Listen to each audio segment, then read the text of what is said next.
Hello and welcome to the first SouthCoast End Zone of the season. I'm Tim Weisberg. I'm Laurie Los. I'm Buddy Thomas. And we think that we're here to talk about high school football, depending on if the technology is going to work.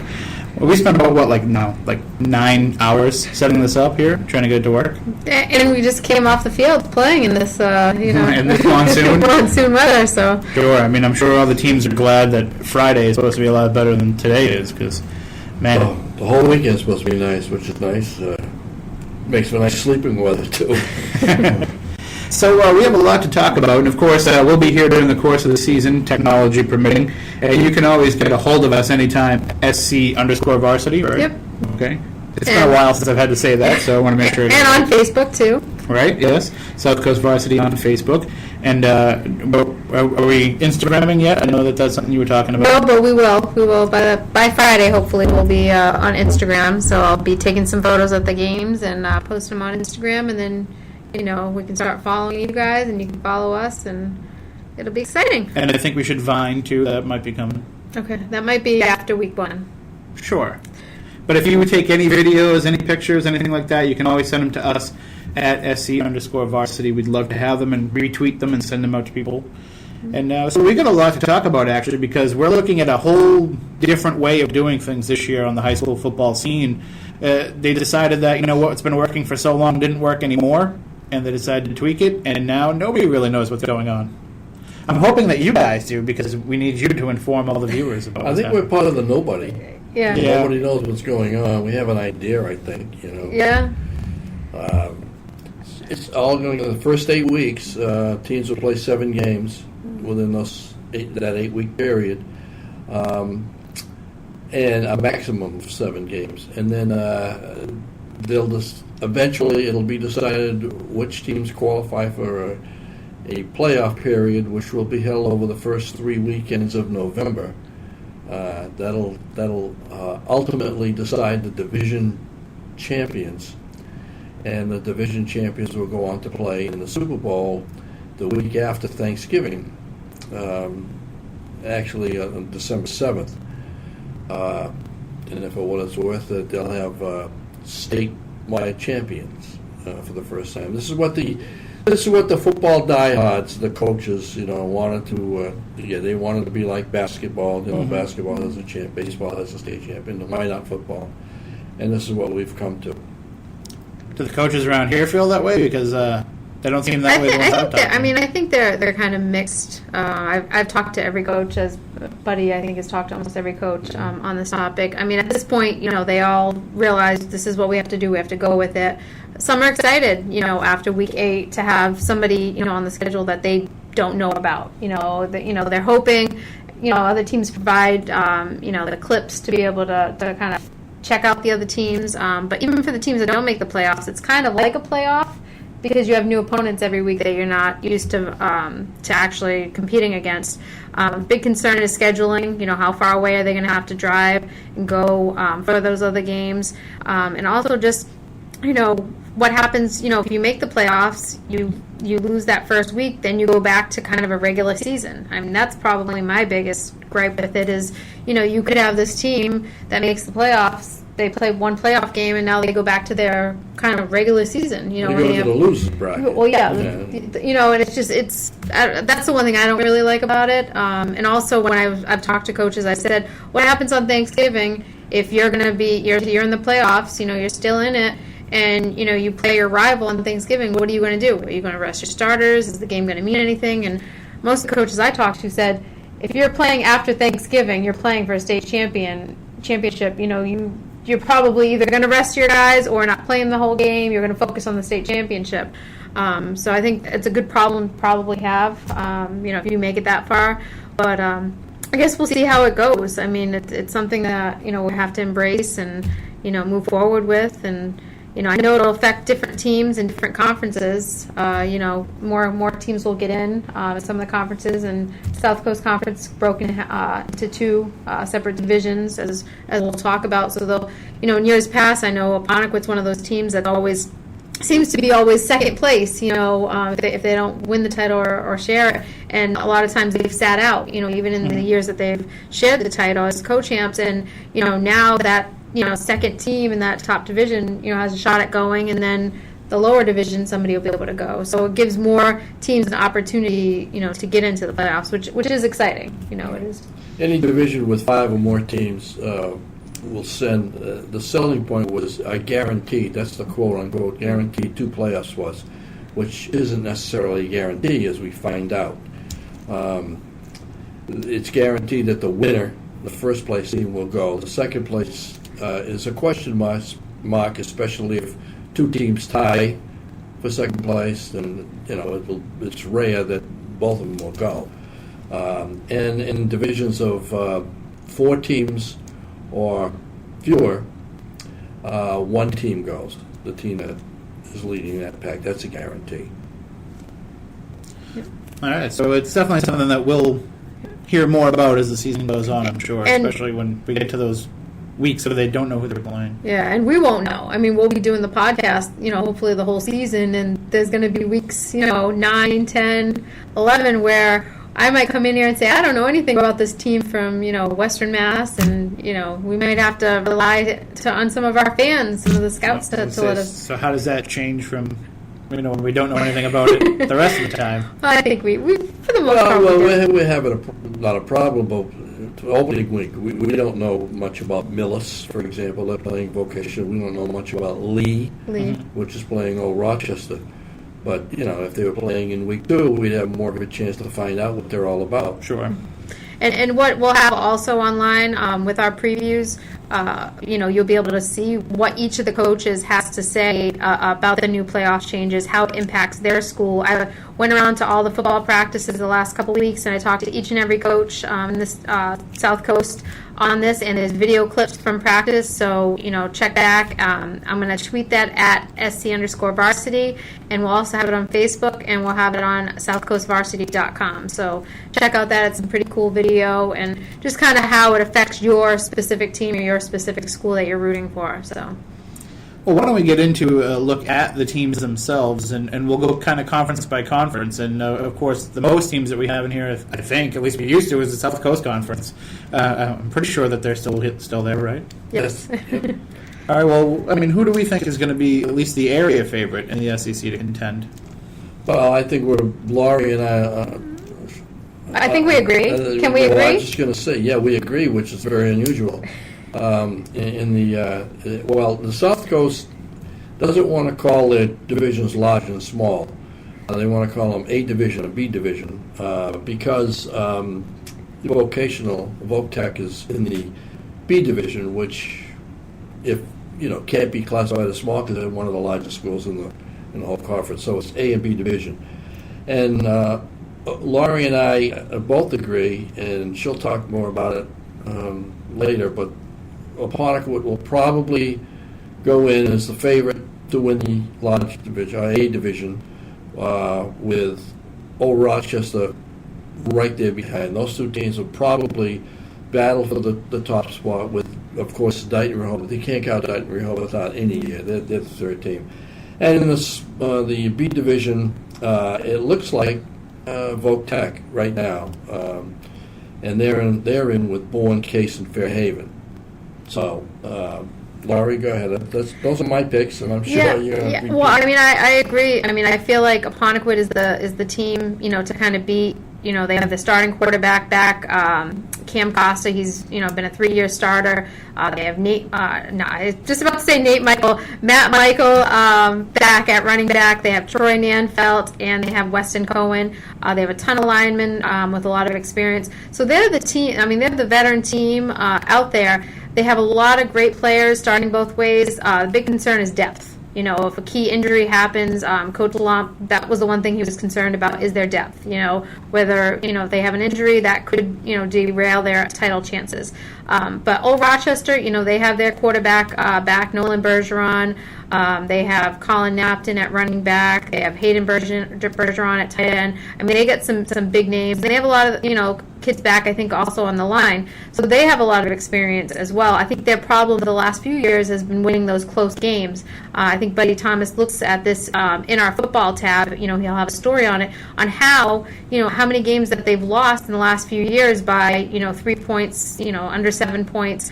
So I think getting over that mental hurdle is going to be the key for Old Rochester. And Wareham, they graduated everybody, I think, except for they really only have one true returning starter. And I think, Tim, you did the story on this. What is it? Owen Braley, and he's switching positions. He's going to running back, to fullback, and he was a guard, an offensive guard. So that's a big change, to go from the line to carrying the ball in an offense that's going to be completely different. They're going single wing, which was probably what Buddy played when he was in high school in 1912.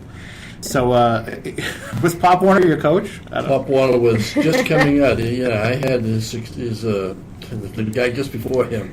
Sorry, I figured it would come out of left field if I picked on him for a change instead of Laurie. But no, that's going to be it's going to be a simple offense. But in the way that Dan Nault was describing it to me, they're going to do a lot of complexities within it. So it's not going to be easy for the kids to play, and it's not going to be easy for other teams to play. I have to admit this. I was at practice the other day shooting video, and I was embarrassed because I was taking video of what was going on at practice, like at the line of scrimmage, and I was following the wrong kids.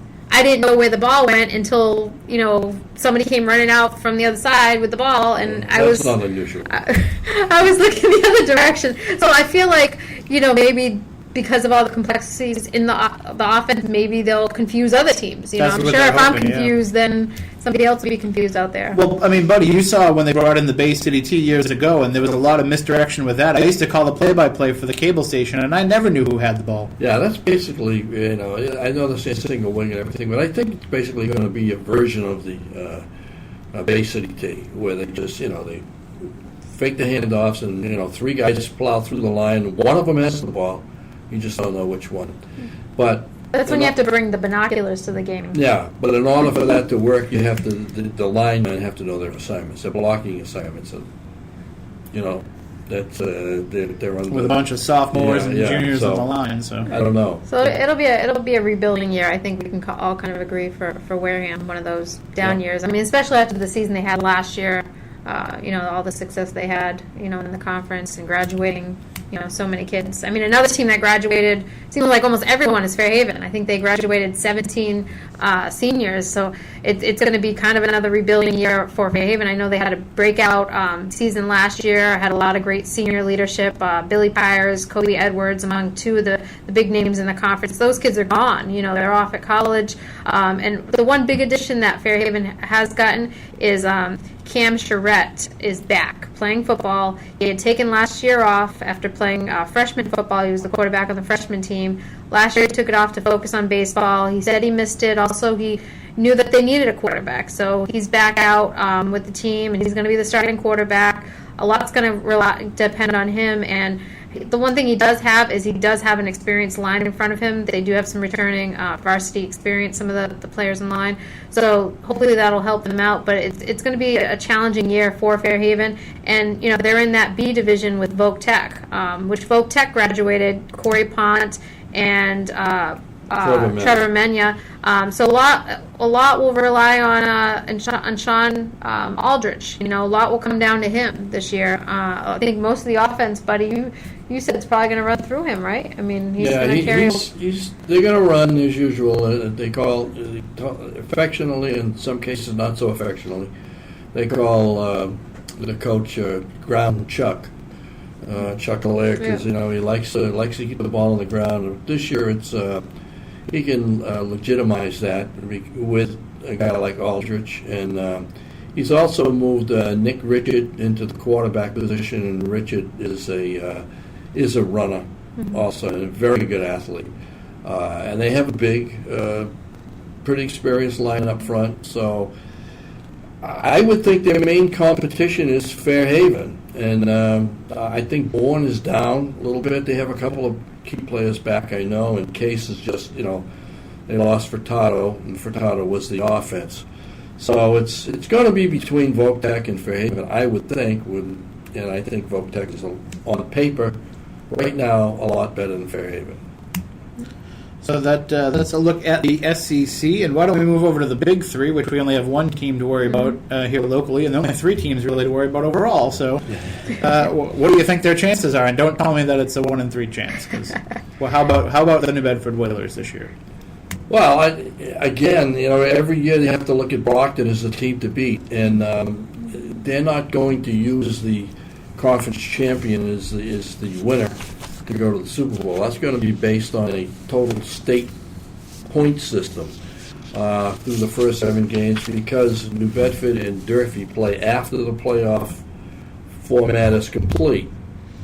And on Thanksgiving Day, and they refuse to play a second game or move that game, and rightly so, to within the first 7 weeks.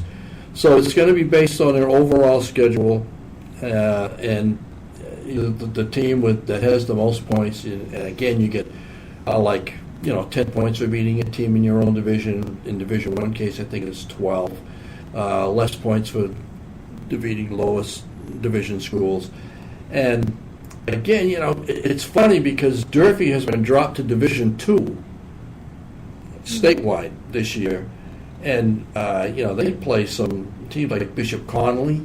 They open up with Bishop Connolly, which is like Division 4 or 5, and they could, at the end of 7 weeks, conceivably have the best record of the 3. They could be like 5-2, but they're not going to go because they won't have as many points as the other 2. So it looks like, to me, obviously the winner of the New Bedford-Brockton game, has a shot. Inside track. But I look, you have to look at Brockton as far as I'm concerned, because they're very good again. I feel like this kind of the way that this works, especially with the points, is it not makes it more important, those other games, but it really does. I mean, we always kind of, when you think about New Bedford, I mean, all those games before the Brockton game were always in preparation of Brockton, and then Durfee on Thanksgiving. You beat Brockton, and then you beat Durfee, and then you're in the playoffs. Now I think it puts a lot more of a focus on those first few weeks before you even see Brockton, because those points are all going to add up, and then that's how New Bedford is going to get into the playoffs. So I mean, it is exciting because it puts an added impact on those first few games that they have. But I think, they graduated a lot, the Whalers. I know at quarterback, Mike Raposa is no longer there. And right now, there's a 3-way battle between his younger brother, Andrew Raposa, Chandler DeBras, and Ellie, is it Condi? Condi. Yeah. Eli. And any one of those 3 guys could probably be the starter. And I don't think Coach Dennis Golden has really given any inclination to us, at least, of who will be starting. They don't start this week; they open the following week. So, I mean, it's good to have some competition at quarterback, but at the same time, that's a position that's key, especially when they're running the shotgun formation. I mean, you want somebody there that has some experience, but I guess we'll see how that goes, especially with the competition that they do face. I mean, for the most part, they're playing tough teams week in and week out. So, well, I give New Bedford a lot of credit, and Durfee too, for putting the emphasis on the Thanksgiving Day game, and not as much emphasis on the playoffs. They as one coach said, basketball has the state tournament, the state champion. We have Thanksgiving Day, and that's their priority, and good for them. Let's move over to the EAC and take a look at what's going on there. How's it shaping up this season?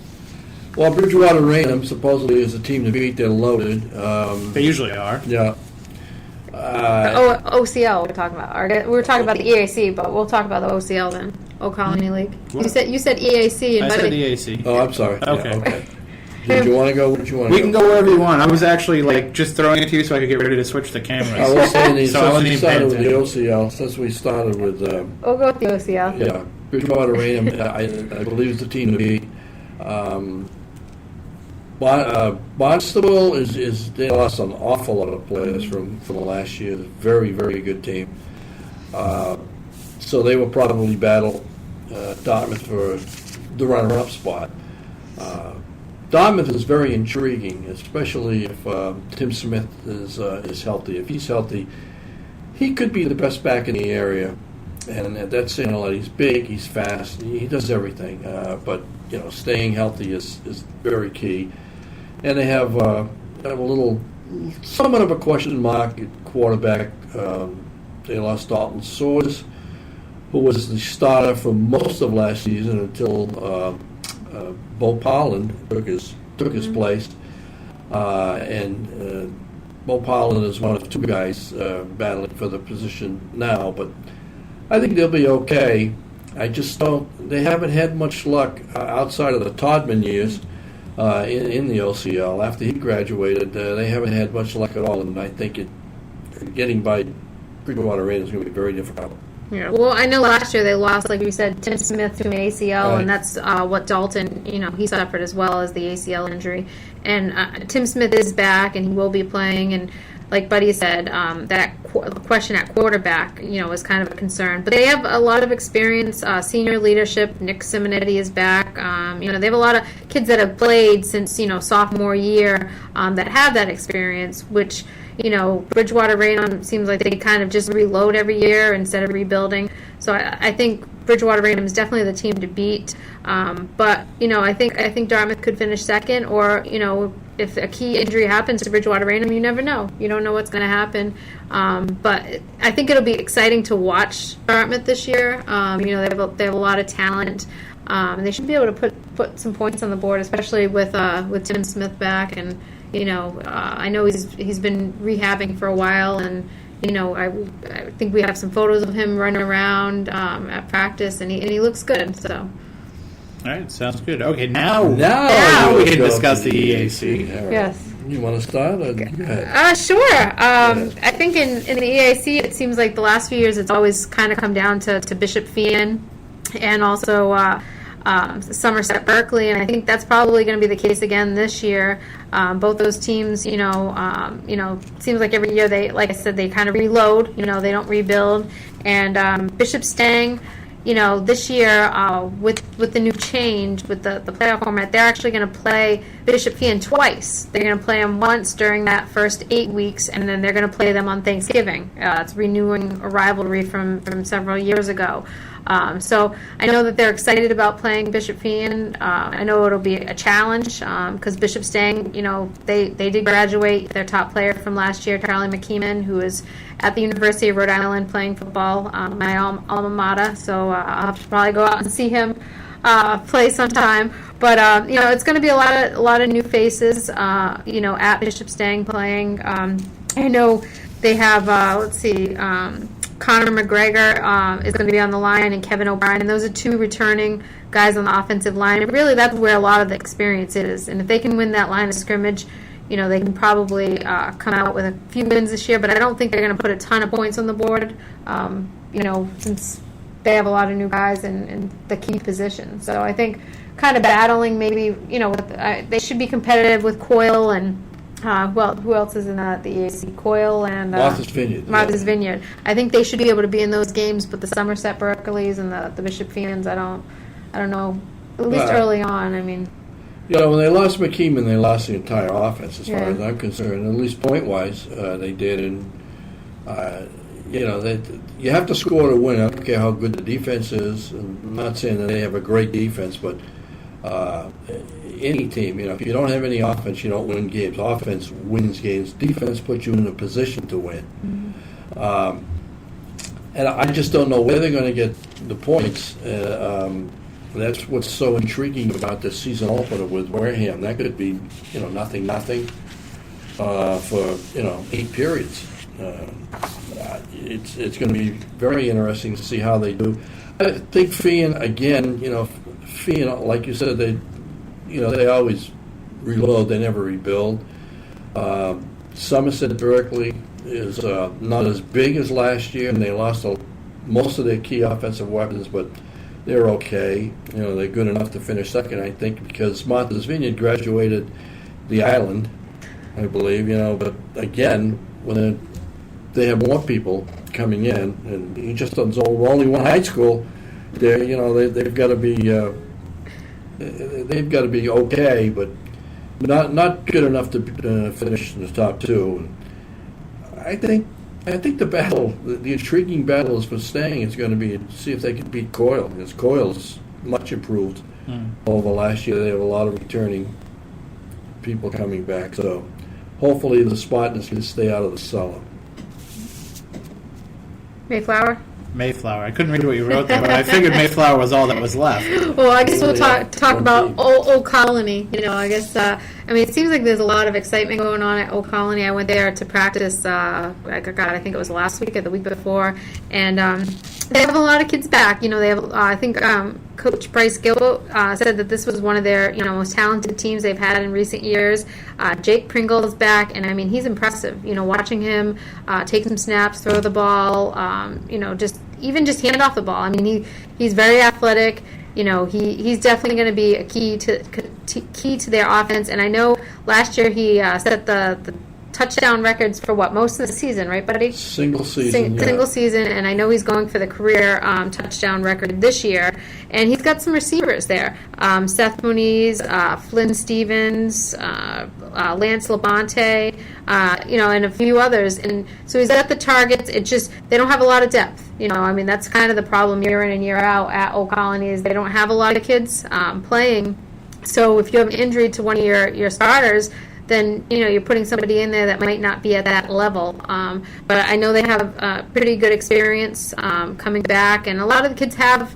They had, I think, 3 wins, was it, last year, and I think this year is going to be not to say a breakout year for Old Colony, but I think it's going to be one of the better years, in maybe the last decade for the Cougars. They have the potential, at least. They have the potential, but again, we never know much about the teams in their division, other than West Bridgewater is always good, seemingly always good. Upper Cape is okay. Nantucket, what do you know about Nantucket? Some years they're good, some years they're not so good. They can. I don't know if they have enough to win their division, but like Laurie said, they have enough to compete, to contend, to compete and to match last year's victory total and maybe put on a couple more. But I think all eyes are going to be on Pringle. He's a real, like Laurie said, he's fun to watch and he could be special. And I look for him to throw more than 11 touchdown passes this year. So if he does, and I love passing anyway, and I think most of the fans do, like a wide open offense, and that's what Old Colony has. And I think one thing this year is that in years past we may have looked at the schedule and said, okay, Old Colony is playing so-and-so, they don't really have a shot in that game. But I feel like this year, they're going to be in every game that they go into, just because they have that experience and they have the talent. They have the potential to be in just about every game this season, which I think is exciting for the Cougars. I really do. So look for Laurie to pick Old Colony more than once for the first time in 7 years. Hey, I'm just saying now, this is the year I'm going to beat Buddy. Well, I hope so, because I'm not allowed to completely retire until I lose to Laurie, and He's not ready to go. Oh, then I'll throw some games then. How's that? I want to keep you around as long as I can. All right, so is there anything else that you think we should cover before we go? No, I think that's about it. Alrighty, this weekend. I know there's some games have already been moved up to 4 o'clock, and we've had some earlier changes. Just follow us on Twitter at SC_varsity. We'll have everything in the paper as well. We'll have everything on Facebook.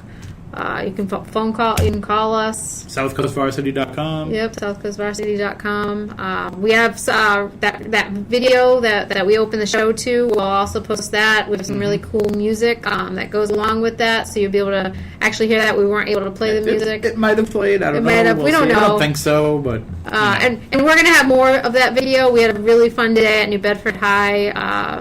Few weeks ago, myself, Tim Weisberg, and Buddy Thomas, we went there, threw the football around. Tim fell a couple times. Not just once, but oh man, it felt like it was a couple times. But we wanted to thank New Bedford High for letting us do that and borrowing a jersey, and thank Dartmouth and thank Wareham as well for that. And we'll hopefully get some of the outtakes. We'll have those on video as well for people to see. The blooper reel. The blooper reel at some point this season. It's a full blooper reel. So stay tuned. All right, so that does it for this week. We'll be back hopefully next week, as long Yep. as technology holds out for us, and we'll talk more about the Week 1 games and what we'll be looking at going forward for the rest of the season. So until then, we will see you under the lights And in the end zone.